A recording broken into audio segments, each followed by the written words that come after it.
Marksheet बताई थी, आज मैं आपको सैलरी शीट बता रही हूँ। आप देख रहे होंगे सामने आपके एक डायग्राम है और उसमें मैंने कुछ सैलरी शीट के फॉर्मूले इनबिल्ट लगा रखे हैं। उसमें नेम है ये उनकी, ये बेसिक सैलरी है, ये प्रेजेंट डेज है, ये पर डे है, फिर सैलरी, टीए, डीए, मैं सबके बारे में आपको बताऊंगी। सबसे पहले हम शुरू करते हैं। चलो, सबसे पहले हमने ऊपर लिखा सैलरी शीट और हमने कुछ नाम और बेसिक सैलरी लिख ली है और कुछ कॉलम्स बना दिए थे। आप इन सबको नोट कर लीजिएगा कि मैंने क्या क्या कॉलम बनाया है। पहले नेम लिखे हैं और कुछ नेम मैंने यहाँ पे टाइप कर दिए हैं। फिर मैंने उनकी बेसिक सैलरी जो भी थी वो टाइप कर दी है। अब मैं प्रेजेंट डेज कि उन्होंने मतलब वो कितने दिन आए हैं महीने में। सपोज़ कोई 22 दिन आया है, कोई 30 दिन, कोई 26 दिन। हमारा जो सैलरी शीट 26 दिन पे बनती है। 26 डेज बेटा इतने इसलिए होते हैं कि महीने के जो 4 संडे हैं वो काट दिए जाते हैं, तो दिन बैठते हैं 26, तो 26 डेज। इसलिए मैक्सिमम कोई भी 26 डेज ही आ सकता है, उससे ज़्यादा तो पॉसिबल ही नहीं है और हमें उसके हिसाब से उसको सैलरी देनी है। मैं आपको अभी दिखाती हूँ, मैंने कुछ लोगों की सैलरी यहाँ पे लिख ली है। अब देखो मुझे पर डे निकालनी है। पर डे का फॉर्मूला बेटा ध्यान से देखना, इक्वल, पहले बेसिक पे क्लिक करना, मल्टीप्लाई पर डे, और उसकी 45,000 सैलरी है। पहले हम उसकी पर डे निकालेंगे। फिर से देखिए बेटा, equal basic salary divide by 26। महीने में 26 डेज होते हैं, तो 26 से डिवाइड कर देना तो आपकी पर डे सैलरी निकल जाएगी। अब हर स्टूडेंट, हर एम्प्लॉय की ये पर डे सैलरी है। अब हमें क्या करना है, उसे सैलरी में कन्वर्ट करना है।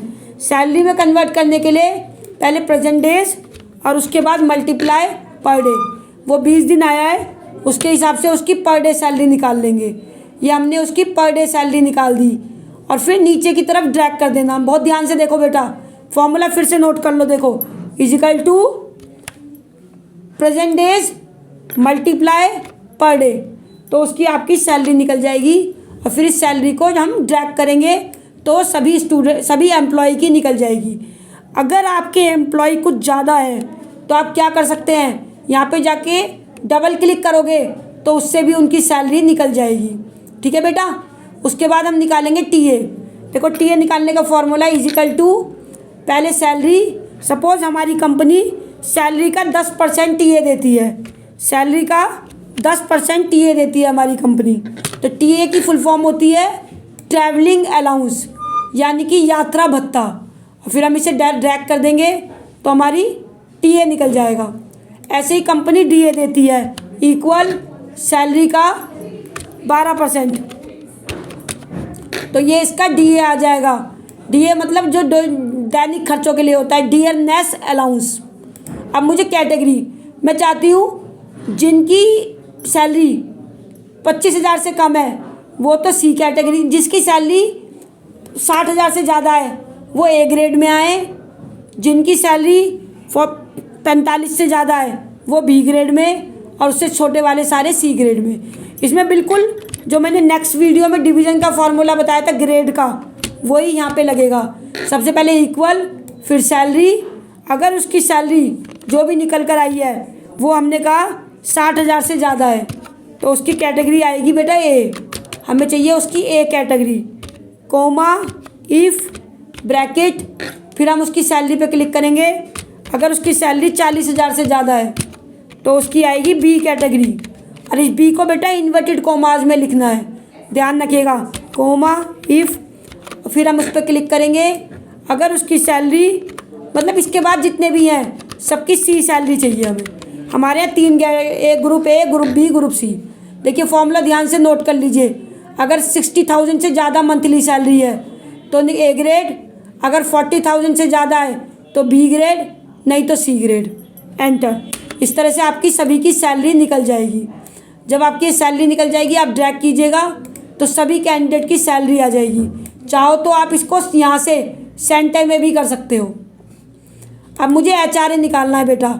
मेरा क्वेश्चन है, जिनका एचआरए, जिनका भी सैलरी ए ग्रेड वालों को 8,000 देना है, बी ग्रेड वालों को 5,000 और सी ग्रेड वालों को 3,000।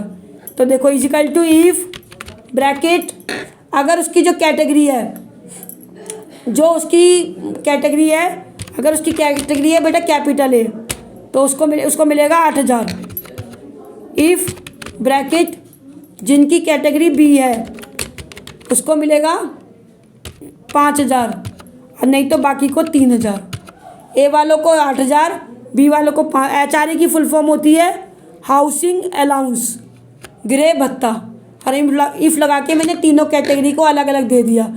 जो सी कैटेगरी के थे उनको 3,000, जो बी कैटेगरी थे उसके 5,000, और जिसके उससे भी जो ए कैटेगरी है वो 8,000। ठीक है बेटा, समझ आया? HRA की फुल फॉर्म होती है और ये देखो फॉर्मूला आप दोबारा नोट कर लीजिए। अगर S3 की वैल्यू ए है तो 8,000, बी है तो 5,000, नहीं तो 3,000। ठीक है ना? इस तरह से हम HRA निकाल सकते हैं। अगर आपको ये अच्छा लगा हो तो मुझे कमेंट करिएगा, और कोई भी चीज़ समझ ना आई हो तो मुझे बता दीजिएगा। मैं अब आपको बताती हूँ ESI। देखिए ESI कैसे निकलेगा। ESI की फुल फॉर्म होती है एम्प्लॉय स्टेट इंश्योरेंस। याद रखिएगा, ESI की फुल फॉर्म है एम्प्लॉय स्टेट इंश्योरेंस। उसके लिए क्या करेंगे, इक्वल पहले हमारी जो पर डे सैलरी है, मतलब जो हमारी सैलरी बनी है उसका 0.75% हमारा क्या होता है, याद रखिएगा सैलरी का 0.75% हमारा ESI है। ESI एम्प्लॉय स्टेट इंश्योरेंस होता है, और आपको सब पे अप्लाई करना है तो आप डबल क्लिक कर दीजिएगा। EPF एम्प्लॉय प्रोविडेंट फंड, इसकी फुल फॉर्म है एम्प्लॉय प्रोविडेंट फंड। याद रखिएगा, ये क्या करता है, जो हमारी सैलरी है उस पर, जो हमारी निकली थी सैलरी उस पर 12%। और ये बेटा एम्प्लॉय अपनी मर्जी से थोड़ा बहुत ऊपर नीचे कर सकता है। जितना एम्प्लॉय जमा करता है उतनी ही फर्म जमा करती है। अब देखिए हमें क्या करना है, जितनी भी इनकम है उसे एक साथ प्लस कर देंगे, equal to salary plus TA plus DA plus HRA। ये हमारी हो गई इनकम। जो एक एम्प्लॉय को इनकम लेंगे हम, तो ये इनकम हो गई। फिर से देख लीजिए इनकम कैसे निकाली है मैंने। मैं फॉर्मूला दोबारा पुट कर देती हूँ। इक्वल सैलरी पे क्लिक करेंगे, फिर प्लस TA पे करेंगे, फिर प्लस DA पे, फिर प्लस HRA प्लस, बस HRA तक हम इसको प्लस करेंगे तो हमारी निकल जाएगी इनकम। हर एम्प्लॉय की इतनी इनकम है। अब उसके कटेंगे क्या क्या पैसे, हम वो आगे निकालेंगे बेटा। डिडक्शन निकालना है मुझे उसका। डिडक्शन के लिए क्या करेंगे, इजिकल टू जितनी उसकी इनकम है। अब इसमें हम जो चीज़ें कटेंगी उनको प्लस करेंगे, ESI को और प्लस EPF को। हमने इनकम निकाल ली और डिडक्शन निकाल ली, फिर इसे ड्रैग कर देंगे। क्या ESI और EPF को प्लस किया तो आपकी डिडक्शन आ जाएगी। अब हमें ग्रॉस सैलरी निकालनी है। देखो formula equal to income minus deduction, तो ये हमारी आ जाएगी ग्रॉस सैलरी, और ड्रैग कर देंगे तो सभी की ग्रॉस सैलरी निकल जाएगी। ध्यान से देख लीजिएगा बेटा, हमने क्या क्या निकाला है। पर डे सैलरी, पहले पर डे सैलरी निकाली है, फिर सैलरी, फिर TA DA कैटेगरी। हम इनकी बेसिक सैलरी के ऊपर इनको कैटेगरी दी गई है ABC, और उसी के हिसाब से ये HRA ESI EPF income tax deduction, और इनकम जित सारी चीज़ों को जोड़ के इनकम बनी है, और ESI और EPF को जोड़ के डिडक्शन बना है। फिर हमने उसकी ग्रॉस सैलरी निकाली है। बहुत ध्यान से याद रखिएगा। मैं आपको डिस्क्रिप्शन में इन सभी फॉर्मूलों को मेंशन भी कर दूंगी। Equal to income minus deduction, और सिलेक्शन का इसमें स्पेशल रोल है। जब भी आप सिलेक्ट करेंगे तो ध्यान रखिएगा आप कहाँ पे क्लिक कर रहे हैं। ड्रैग करेंगे तो आपके सारे एम्प्लॉयज़ की सैलरी एकदम निकल जाएगी। अगर यही कैलकुलेशन आप हाथ से करते हो बेटा तो बहुत समय बर्बाद होता है, लेकिन एक्सेल हमारा फुली ऑटोमेटिक होता है। हमने उसकी पूरी सैलरी शीट मैंने आपको बना के दिखाई है। एक बार मैं जूम छोटा करके भी आपको मेंशन कर देती हूँ। ये हमारी कंप्लीट सैलरी शीट है, और सैलरी शीट में हमने कुछ चीज़ों को जोड़ा है और कुछ को घटाया है।